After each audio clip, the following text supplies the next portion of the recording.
इस वक्त हम लोग बीएचयू पे हैं, तमाम सस्पेंडेड छात्रों से बात कर रहे हैं और समझने की कोशिश कर रहे हैं कि बलात्कारियों के खिलाफ धरना करने के नाते इन्हें क्यों सस्पेंड किया गया, क्या मामला था, प्रशासन ने क्या कहा आप लोगों से। क्या नाम है पहले तो?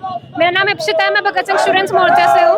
हाँ। तो हम लोगों ने पिछले साल में जो गैंगरेप की घटना हुई थी उसके खिलाफ में आंदोलन किया था और अभी हमको एक नोटिस इशू किया गया है जिसमें बोला गया कि हमें सस्पेंड कर दिया गया है। तो पिछले साल में घटना हुई थी, हम लोगों ने लंका गेट पे तमाम संगठनों ने मिलकर प्रोटेस्ट किया था। 3 दिन तक हमने प्रोटेस्ट किया और तीसरे दिन प्रशासन की शहर पे एबीवीपी के गुंडे लंपटों ने हम पर हमला किया था और उसके बाद उन्होंने हमारे अगेंस्ट झूठी एफआईआर कराई। हम लोगों ने जब एप्लीकेशन दी वो आज तक एफआईआर में तब्दील नहीं हुई है वो एप्लीकेशन। उसके बाद स्टैंडिंग कमेटी का गठन हुआ प्रशासन के द्वारा। उस स्टैंडिंग कमेटी में जो आंदोलन करने वाले थे उन्हीं को बुलाया गया, जो हमला किया उनको नहीं बुलाया गया, वो उन स्टूडेंट्स को नहीं बुलाया गया। और कमेटी के अंदर जो एक प्रोफेसर थे जो कि डीन ऑफ स्टूडेंट वेलफेयर है, वो एबीवीपी के मेंबर है, खुद एबीवीपी के मेंबर है। तो वो उनको सजा क्यों देंगे, क्यों बुलाएंगे? साफ क्लियर है कि वो बायस कमेटी। कितने दिन हुए नोटिस मिले? हम लोगों को 26 तारीख को पिछले महीने की 26 तारीख को ये नोटिस इश्यू हुआ था, लेकिन अभी कुछ दिन पहले हमको पता चला कि ये नोटिस आया है। हमको ऑफिशियली अभी तक मिला भी नहीं है नोटिस ये, लेकिन उसमें साफ तौर पर लिखा हुआ है कि हम लोग हैबिचुअल ऑफेंडर है। हम लोगों ने रिस्पेक्ट जो है यूनिवर्सिटी उसको कम किया है। हम लोगों ने बलात्कारियों का विरोध करना हैबिचुअल ऑफेंडर होना होता है। हाँ बिल्कुल। तो अभी हैबिचुअल ऑफेंडर कौन है? वो बलात्कारी हैबिचुअल ऑफेंडर है, ये प्रशासन हैबिचुअल ऑफेंडर है जो लगातार लड़कियों के साथ में ऐसी घटनाएं हो रही है लेकिन फिर भी कुछ भी नहीं कर रहा है, फिर भी इन चीजों को, इन सारे लंपटों को शह दे रहे हैं। आपने कभी प्रशासन से बात करने की कोशिश की? हम लोग कुछ दिन पहले अभी 3 तारीख को हम लोग रजिस्ट्रार के यहाँ पे गए थे ज्ञापन लेके, जवाब मांगने के लिए कि आप लोगों ने जो सस्पेंशन का नोटिस दिया है उसका क्या मतलब है, उसका जवाब मांगने के लिए। और हमको रजिस्ट्रार से बात करने के लिए 3 घंटे से ज़्यादा इंतजार कराया गया। उसके बाद 13 में से केवल 3 स्टूडेंट्स को अंदर जाने दिया गया। उसमें रजिस्ट्रार ने साफ तौर पे बोला कि हमें इस पूरी कमेटी पे श्रद्धा है और ये कमेटी गलत निर्णय नहीं ले सकती है। हमने बताया कि कमेटी में खुद एबीवीपी के मेंबर है तो इस कमेटी को हम कैसे माने, लेकिन उन्होंने कहा नहीं, ऐसा नहीं हो सकता है, इस कमेटी में कुछ गलत नहीं हो सकता है।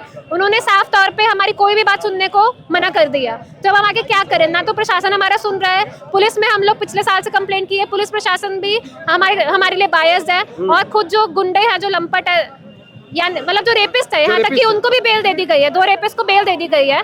तो हमको इस न्याय व्यवस्था पे, इस प्रशासन पे कोई भरोसा नहीं है, इसलिए हम लोगों के पास यही रास्ता है कि हम लोग आंदोलन करें, सड़क पर उतरे, जो हम लोग आज कर रहे हैं। आप खुद एक लड़की हो, आपको लगता है बीएचयू में लड़कियां सुरक्षित है या यूपी में? बिल्कुल भी नहीं है। बीएचयू में लगातार मुझे लगता है कि सारी लड़कियों के साथ कभी ना कभी छेड़खानी की घटना इस कैंपस के अंदर हुई है। आपके साथ हुई है? हाँ बिल्कुल हुई है। क्या हुआ था? रोड पर जाते हुए एक बाइक वाले ने छेड़खानी की थी मेरे साथ। कैंपस के अंदर? हाँ कैंपस के अंदर ही। क्या नाम है भाई? सुमन आनंद। सुमन, आप भी सस्पेंडेड हो? हाँ जी। क्यों सस्पेंडेड हो यार? सस्पेंडेड इसलिए है क्योंकि गलत के खिलाफ आवाज़ उठाए और हम तो सस्पेंडेड हैं, लेकिन इस सरकार की तो आदतन रही है ना कि ये तो गोली मरवाते हैं, लेकिन हम तो सस्पेंडेड हैं और हम अपने आप को समझते हैं कि अभी बचे हुए हैं। लेकिन हम आज छात्र यहाँ एकजुट होकर बस देश को और पूरे समाज को ये मैसेज देना चाहते हैं कि हम डरने वाले नहीं हैं। हम सच बोलते आए हैं, सच बोलते थे और सच बोलते रहेंगे। ये बहुत मजबूती से एक काशी हिंदू विश्वविद्यालय का छात्र कहता है कि हम डरने वाले नहीं हैं। आप डरने वाले नहीं हैं, लेकिन वो उनके कार्यकर्ता हैं, वो अपने कार्यकर्ताओं को तो बचाएंगे। हाँ, तो वो उनके कार्यकर्ता सिर्फ रेपिस्ट नहीं है। ये गलत बोल रहे हैं आप। उनके सारे पदाधिकारी, चाहे कुलदीप सेंगर से लेकर के बृजभूषण तक आइए, ये बीएचयू तो बाद का मामला है। पूरी की पूरी पार्टी ही यही है जिस पार्टी का मुखिया अपनी पत्नी के साथ नहीं रह पाया, अपनी पत्नी का वो साथ फेरा नहीं निभा पाया, उस पार्टी के तमाम कार्यकर्ता और तमाम मंत्री क्या होंगे? आप क्या उम्मीद करते हैं उन पार्टियों से? ये बलात्कारी जनता पार्टी है, ये भारतीय जनता पार्टी नहीं है। अगर आप बीजेपी को भारतीय जनता पार्टी समझते हैं तो यह आपकी बेवकूफ़ी, आपकी नासमझी है। ये बलात्कारी जनता पार्टी है, ये बलात्कारियों को ही संरक्षण देती है। ये इनकी कड़ी का एक भाग है।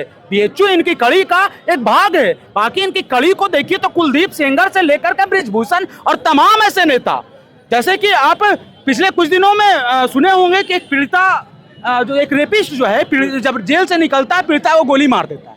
हाँ। ये कैसी हिंसा या कहीं की घटना थी, नाम याद नहीं।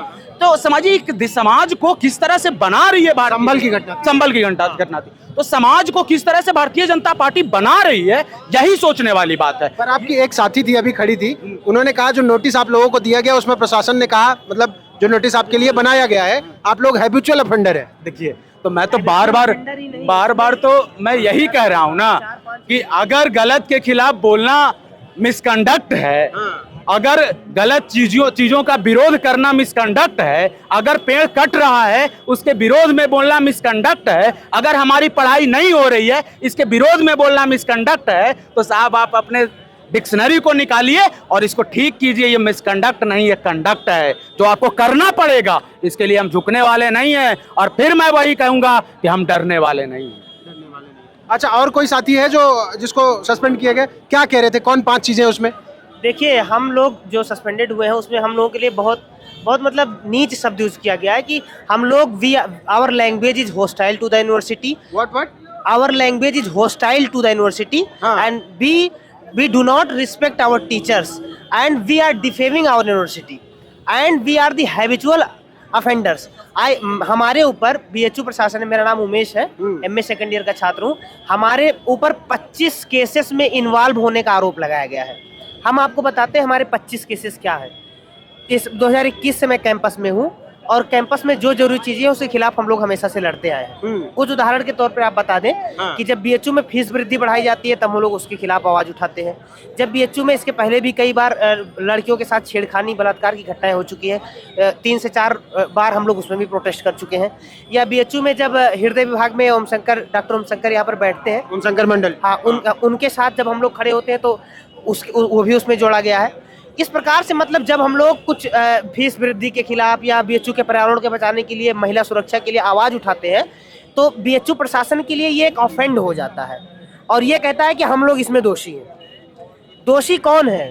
दोषी वाइस चांसलर है, चीफ प्रॉक्टर है कि आप भ्रष्टाचार में इतना ज़्यादा घुले मिले हुए हैं कि आपको अपने कैंपस के छात्र छात्राओं का सुरक्षा नहीं दिखाई दे रहा है। आपको अपने जो गरीब परिवार से बीएचयू में तमाम लोग पढ़ने चले आ जाते हैं, अगर आप फीस वृद्धि कर देंगे तो फिर बच्चे कहाँ से पढ़ेंगे? हम लोग मांग, अभी कुछ दिन पहले हमको नोटिस जारी हुआ था, हम लोग की मांग क्या थी कि सभी को छात्रावास मुहैया कराया जाए।